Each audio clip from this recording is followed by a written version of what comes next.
تو آپ نے ستاروں کو دیکھ کر پہلے اپنی ماں سے پوچھا کہ اماں یہ بتاؤ میرا رب کون ہے؟ تو ماں نے کہا تیرا رب میں ہوں، میں تجھے پالتی ہوں۔ اس نے کہا ٹھیک ہے، تمہارا رب کون ہے؟ توتلی زبان میں چند سال کا بچہ پوچھ رہا ہے آپ کا رب کون ہے؟ کہا میرا رب تو تیرا باپ ہے، وہ ہمیں پالتا ہے۔ کہا پھر بتاؤ میرے باپ کا رب کون ہے؟ تو ماں نے کہا تیرے باپ کا اور میرا اور سارے انسانوں کا رب نمرود ہے۔ اس نے کہا اچھا تو بتائیں نمرود کا رب کون ہے؟ تو ماں نے ڈانٹا یہ سوال نہیں کرتے، وہ رب اکبر ہے، نعوذ باللہ وہ بڑا رب ہے۔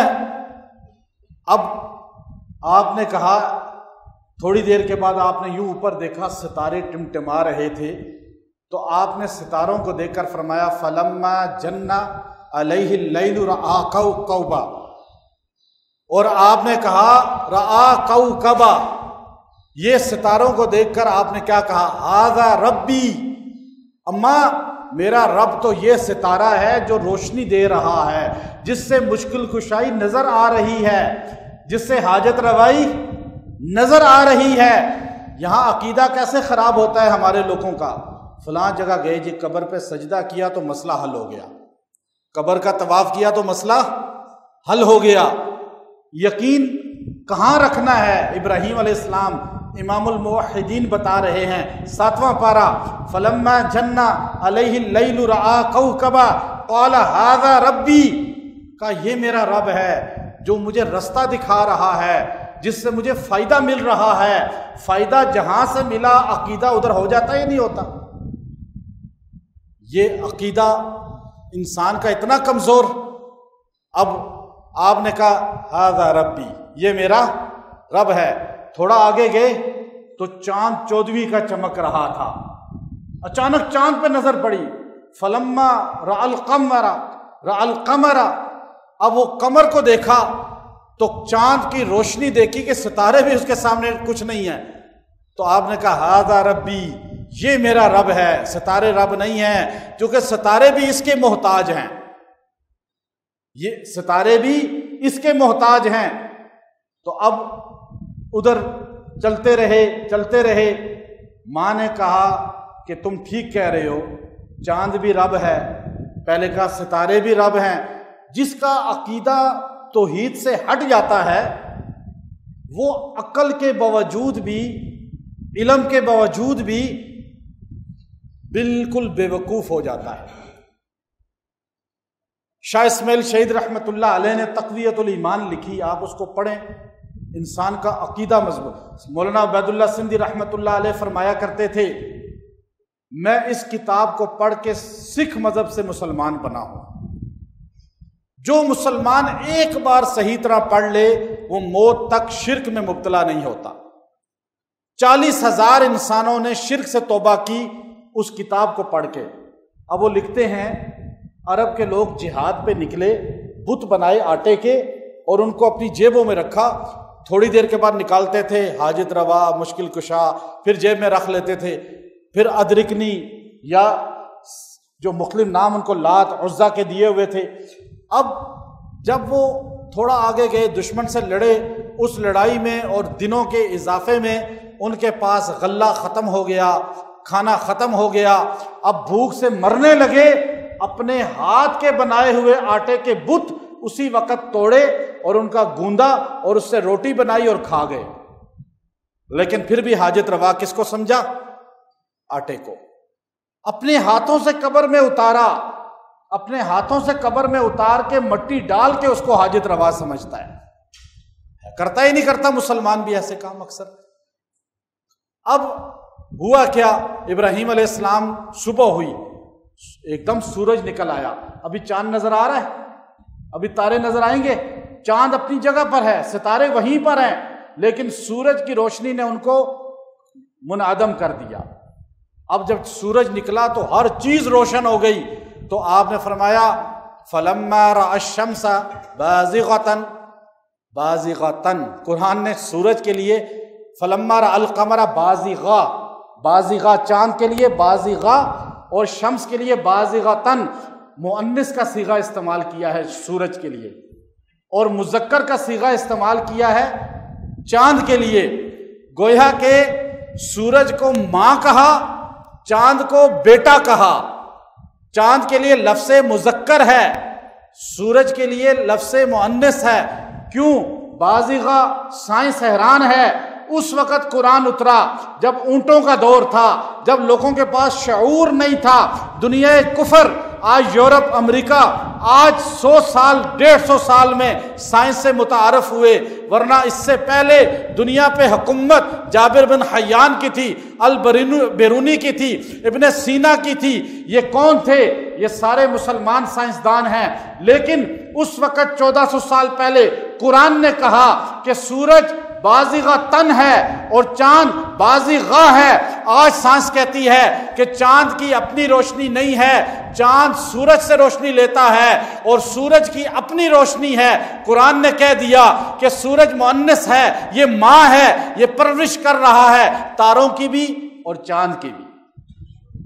آپ قرآن پہ غور کریں تو ابراہیم علیہ السلام نے کہا ھذا اکبر، یہ رب نہیں ہے خالی، یہ سب سے بڑا رب ہے جس نے دنیا کو نواز دیا ہے۔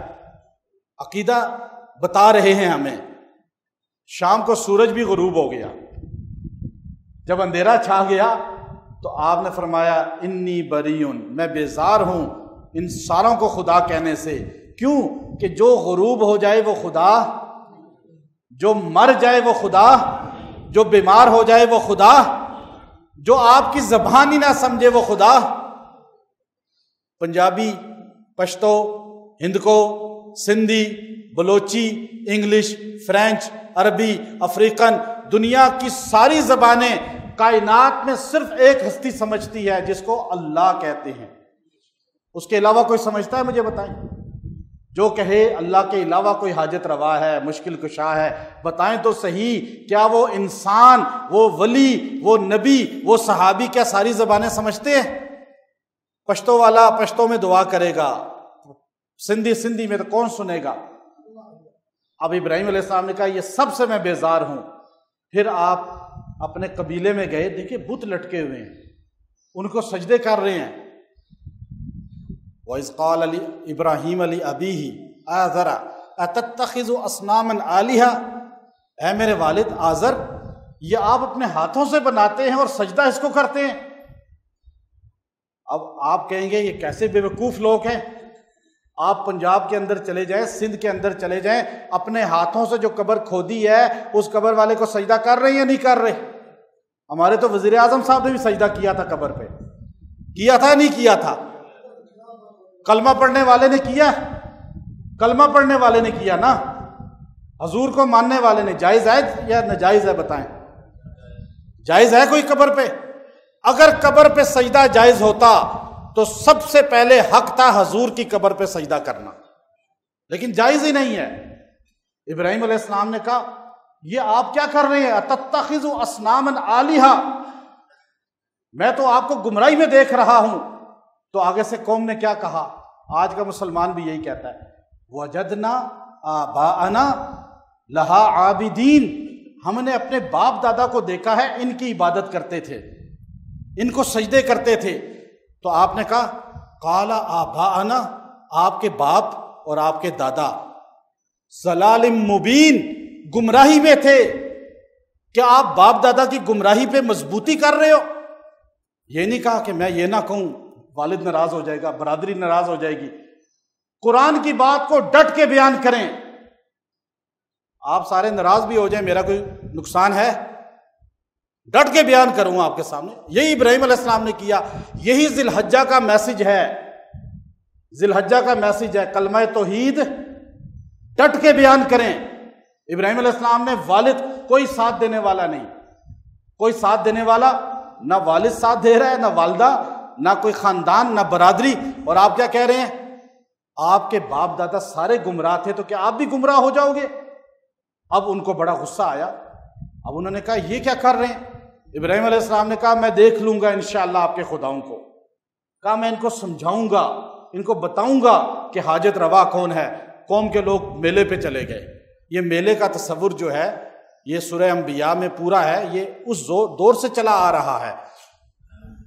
اب وہ میلے پہ گئے تو ابراہیم علیہ السلام نے آ کر کیا کیا کہ سارے بتوں کو توڑنا شروع کر دیا۔ قرآن کے الفاظ ہیں سارے، میں اتنا لمبا اس کو آیتیں پڑھ کے ایک کا ترجمہ کروں گا تو وقت بہت لگ جائے گا۔ اب آپ نے توڑنا شروع کیا تو بڑا بت ایک تھا، اس کے کندھے پہ اس کا گردن کاٹ کے نا یہاں کو لڑا رکھ دیا۔ ثم نکسوا علی رؤوسہم، جب وہ قوم کے لوگ آئے دیکھا سارے بت منہ کے بل پڑے ہوئے ہیں، حاجت روا مشکل کشا ہمارے زمین پر بکھرے ہوئے ہیں۔ تو انہوں نے کہا اف لکم، پہلے ابراہیم علیہ السلام نے بعد میں کہا، پہلے انہوں نے کہا کہ یہ کس نے کیا ہے ہمارے خداؤں کے ساتھ؟ تو انہوں نے کہا کہ سمعت لہا ابراہیم، ہمیں پتہ چلا ہے کہ ایک لڑکا ہے فتى یذکرہم یقال لہا ابراہیم، اس کا نام ابراہیم ہے، اور وہ جو ہے ہمارے خداؤں کو برا کہتا ہے۔ تو انہوں نے کہا اس کو بلاؤ۔ جب آپ کو بلایا گیا، آپ سے کہا آپ نے یہ توڑے ہیں؟ آپ نے کہا مجھ سے کیوں پوچھتے ہو، آپ اپنے خداؤں سے پوچھو۔ انہوں نے کہا کہ آپ کو پتہ ہے یہ سنتے نہیں ہیں، بولتے نہیں ہیں۔ کہا جب بول نہیں سکتے تو مشکل کشا کیسے ہو سکتے ہیں؟ پھر آپ نے کہا اف لکم، بربادی ہے آپ لوگوں پر کہ آپ ان کی پرست۔ اب قوم نے سمجھنے کے بجائے کہ سمجھ جاتی، سمجھنے کے بجائے کیا کیا؟ کہا حرقوا وانصروا آلہتکم ان کنتم فاعلین، اس کو زندہ آگ میں جلا دو، مدد کرو اپنے خداؤں کی تاکہ خوش ہو جائیں تمہارے خدا کہ تم نے ان کے دشمن کو آگ میں جلا دیا۔ اب سارے گٹھے ہوئے اپنے خدا کی مدد کر رہے ہیں جن کو ہاتھوں سے بنایا کہ وہ خوش ہو جائیں۔ ادھر پتہ ہے نیچے پڑے ہوئے ہیں، اب نیچے پڑے ہوئے ان کو اٹھایا، ان کو سیٹ کر کے جوڑا، پھر ان کے آگے ہاتھ جوڑے کہ ہم بدلہ لیں گے آپ کا۔ اللہ سے مدد مانگنے والا کبھی اللہ کی کیا مدد کرے گا؟ ہم تو اللہ سے مدد مانگتے ہیں۔ جو بتوں یا اللہ کے غیر سے مدد مانگتا ہے پھر وہ در در پہ جھکتا ہے، یاد رکھیں۔ ہمیں تو جھکنے سے جنازے میں منع کیا گیا تاکہ کوئی یہ نہ سوچے میت کو سجدہ کر رہے ہیں۔ جس مسلمان کو جنازے میں رکوع کی اجازت نہیں ہے وہ قبر پہ کیسے سجدہ کر سکتا ہے؟ اب ابراہیم علیہ السلام کو آگ میں پھینک دیا گیا، یہ پہلی آزمائش ہے آپ کے۔ پہلے آپ توحید پہ ڈٹے جب کوئی آپ کے ساتھ نہیں تھا، آپ نے اس وقت کلمہ توحید بلند کیا جب کوئی کلمہ توحید بلند کرنے والا نہیں تھا۔ دنیا پوری پر کفر شرک تھا، نمرود کی عبادت ہوتی تھی، نمرود کو سجدے ہوتے تھے۔ نمرود نے کس طرح آپ کے راستے میں روڑے اٹکائے، آخر آپ کو آگ جلا کر 6 میل آگ جلائی گئی، منجنیق جھولے کے ذریعے آپ کو آگ میں پھینکا گیا اس طرح۔ اب آگ میں جب آپ جا رہے تھے، یہ آپ جب اڑ رہے تھے ہوا میں، تو اس وقت ابن حجر عسقلانی رحمۃ اللہ علیہ نے لکھا کہ فرشتے حاضر ہو گئے، ابراہیم حکم دیں ہم آپ کو آگ سے پہنچنے سے پہلے ہی اچک لیں گے، باہر لے جائیں گے۔ اب بندہ مدد مانگتا ہے نا، جب مشکل میں ہوتا ہے تو مسجد میں بھی غیر اللہ کے نعرے لگتے ہیں، ہوتا ہے نہیں ہوتے؟ جس مسجد میں وہ قرآن مسجد میں اللہ کے غیر کے نعرے لگیں، آپ سمجھ لیں یہ مسجد زرار ہے۔ یہاں زرار کے زمرے میں سورۃ توبہ کی مسجد زرار کی تفسیر پڑھ لیں، امام طاووس رحمۃ اللہ علیہ نے یہی لکھا ہے کہ مسجد میں صرف اللہ کا نعرہ لگنا چاہیے۔ کس کا نعرہ لگنا چاہیے؟ اللہ کے غیر کا نہیں۔ مدد کس سے ہے؟ اب وہاں تو فرشتے آ گئے، آ کر کہنے لگے حکم کریں ادھر سے ہی آپ کو لے جاتے ہیں، آگ میں پہنچیں گے ہی نہیں۔ خلیل اللہ توحید کے تو امام تھے نا، ہمارے نبی کے الفاظ ہیں کہ خلیل اللہ امام الموحدین ہیں، اور ہمارے نبی نے فرمایا لو کنت متخذا خلیلا من العباد، اگر بندوں میں کسی کو خلیل بناتا تو میں ابو بکر کو خلیل بناتا، لیکن میں حضور کا خلیل ہوں چونکہ اللہ نے ابراہیم کو اپنا خلیل بنایا ہے۔ اب آپ نے کہا بتاؤ فرشتوں تمہیں اللہ نے بھیجا ہے؟ جب آپ کو جھولے میں یوں پھینک رہے تھے آسمانوں پہ ہلچل تھی کہ یا اللہ اس چھتری کے نیچے آسمان کی صرف ایک بندہ ہے جو تیرا نام لیتا ہے، اور وہ بھی آج آگ میں جلایا جا رہا ہے۔ علم غیب تو فرشتوں کے پاس بھی نہیں تھا کہ یہ بچیں گے، جلیں گے نہیں، تو اس لیے فرشتے خود دوڑے ہوئے آ گئے اللہ کے ولی کی مدد کے لیے۔ اس لیے یاد رکھیں جو اللہ کا ولی ہوتا ہے اس کی مدد کے لیے فرشتے بھی آ جاتے ہیں۔ ولیوں کی کرامات کے ہم قائل ہیں۔ اب خلیل اللہ کے پاس آئے، حکم کریں اے ابراہیم ہم آپ کو اچک لیں، بچا لیں۔ فرمایا اللہ نے بھیجا ہے؟ کہا نہیں نہیں، اللہ کے حکم سے آئے ہیں، اللہ نے بھیجا نہیں ہے، یعنی اجازت دی ہے اللہ نے، جاؤ جو کر سکتے ہو کرو، میرے خلیل کا ذرا امتحان تم بھی لو۔ اب ایک امتحان تو آگ میں پھینکنے کا نمرود لے رہا ہے، اور ایک فرشتوں سے امتحان اللہ لے رہا ہے کہ اب بتاؤ میرا خلیل کا ایمان کتنا مضبوط ہے۔ خلیل اللہ نے کہا فرشتوں جس رب کے لیے میں آگ میں جا رہا ہوں وہ رب خود دیکھ رہا ہے، وہ میری حفاظت خود کرے گا، مجھے تمہاری ضرورت نہیں ہے۔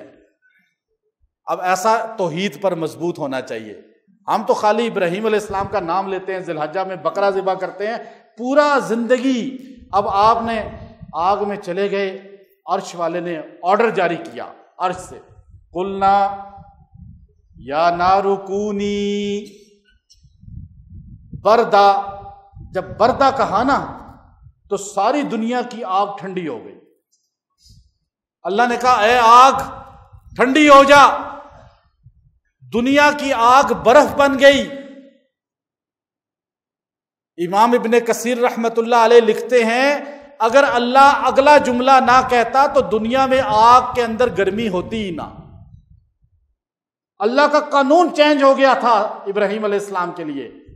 اللہ نے کہا بردا ٹھنڈی ہو جا، وسلام علی ابراہیم، اور ابراہیم علیہ السلام پہ سلامتی والی ہو جا، یعنی اعتدال والی۔ اب بہت ٹھنڈک بھی نہ ہو بہت گرمی بھی نہ ہو۔ آپ ایسے بیٹھے ہوئے تھے جیسے ناران کا غان میں بیٹھا ہوتا ہے بندہ، ایسے بندہ ٹھنڈک میں آگ۔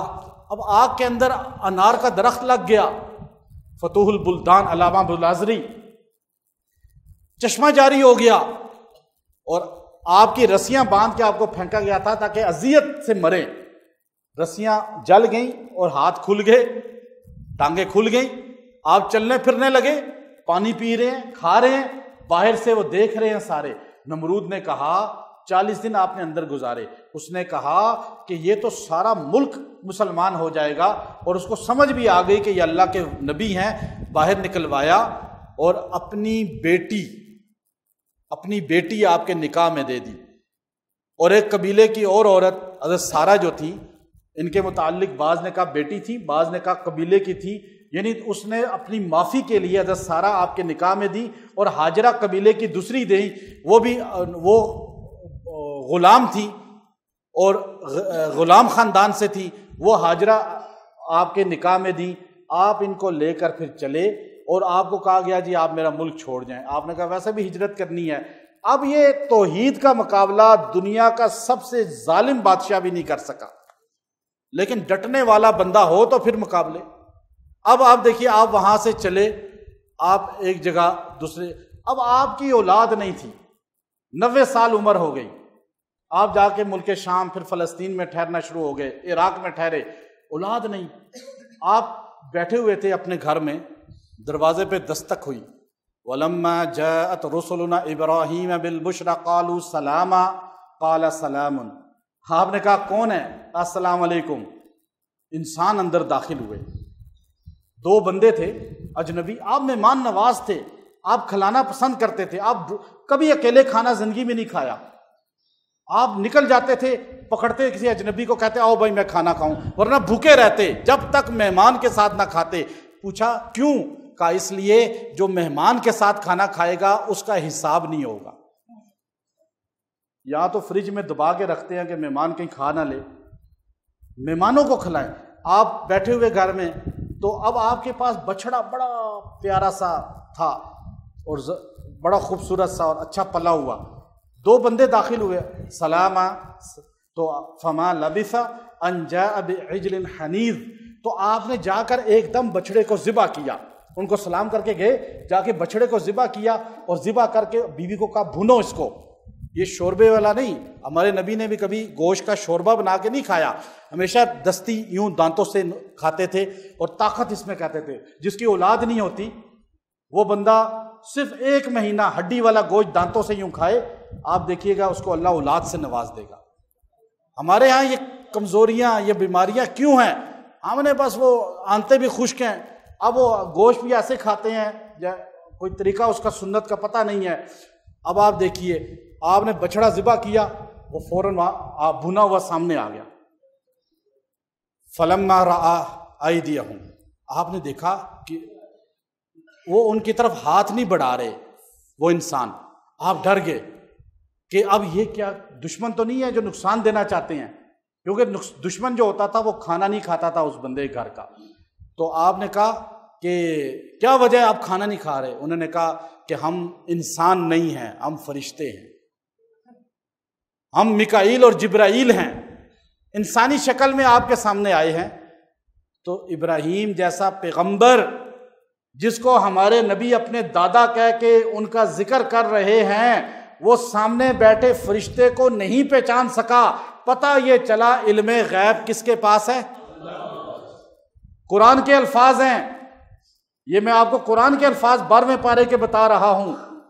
آپ نے بنا ہوا گوشت, کوئی بچڑا ذبح کرتا اگر پتہ ہوتا یہ فرشتے ہیں, اب سامنے لا کے رکھا, انہوں نے ہاتھ نہیں آگے. انہوں نے کہا پھر آپ کیوں آئے ہیں میرے پاس؟ کہا ہم قوم لوط کو تباہ کرنے جا رہے ہیں, اور لوط آپ کے بھانجے ہیں. حضرت لوط علیہ السلام حضرت ابراہیم کے بھانجے تھے, لیکن ہم نے رستے میں پڑاؤ آپ کے ہاں کیا کہ آپ کو خوشخبری سنانی ہے. کہا خوشخبری؟ ابراہیم علیہ السلام یوں بیٹھے ہوئے تھے, فرشتے یوں بیٹھے ہوئے تھے, فرشتوں کے پیچھے کھڑی تھی حضرت سارہ خاتون. تو آپ نے کہا خوشخبری کیا سنانی ہے؟ کہا آپ کو اللہ تبارک و تعالی بیٹے کی خوشخبری سنا رہے ہیں, آپ کی اولاد نہیں ہے, اور آپ 90 سال سے اللہ سے مانگ رہے ہیں. نبی کتنے سال سے مانگ رہا ہے اللہ سے؟ یہاں کہتے ہیں جی وظیفہ کر لیا, مراد پوری نہیں ہوئی, 2 دن میں ہی مراد پوری کرانا چاہتے ہیں, اور پڑھتے بھی کیسے ہیں. اب انہوں نے کہا کہ آپ کی مراد آج پوری ہونی ہے. قالو, اب وہ پہلے تو یا ویلتا, حضرت سارہ کہنے لگی قرآن کے الفاظ, یا ویلتا اَأَلِدُ وَأَنَا عَجُوزٌ وَهَذَا بَعْلِي شَيْخًا إِنَّ هَذَا لَشَيْءٌ عَجِیب. کہا یہ بڑی عجیب بات ہے, میرا خاوند بالکل بوڑھا ہو چکا ہے, 90 سال سے زیادہ عمر ہے, بعض نے کہا 120 سال تھی. کہا اتنا ضعیف, وَأَنَا عَجُوز, اور فرمایا مجھے تو اطباء نے کہا ہے, ڈاکٹرز نے کہا ہے میں بھانج ہوں, میری اولاد کیسے ہوگی؟ آپ عجیب بات کر رہے ہیں. قالوا اتعجبین من امر اللہ رحمت اللہ وعلیکم اہل البیت. اہل بیت فرشتوں نے کس کو کہا؟ نبی کی, سارے بولو, نبی کی زوجہ کو بولا نا. جب آج کے مسلمان کے سامنے اہل بیت کا لفظ آتا ہے تو اسے بیویاں حضور کی یاد ہی نہیں رہتی, وہ فوراً کہتا ہے نواسا, نواسی. یہاں پہلے بیوی اہل بیت ہوتی ہے. قرآن نے کس کو کہا؟ بیٹے ابھی ہوئے ہی نہیں, اولاد ابھی ہوئی نہیں.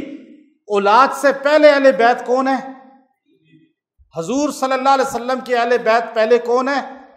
بیوی, 9 بیویاں, پھر بیٹیاں 4, پھر نواسے نواسیاں. تو مسلمان یہاں پہ فیل ہو جاتا ہے. جب اہل بیت بولتا ہے تو اس سے مراد ڈائریکٹ حضرت حسین کہتا ہے.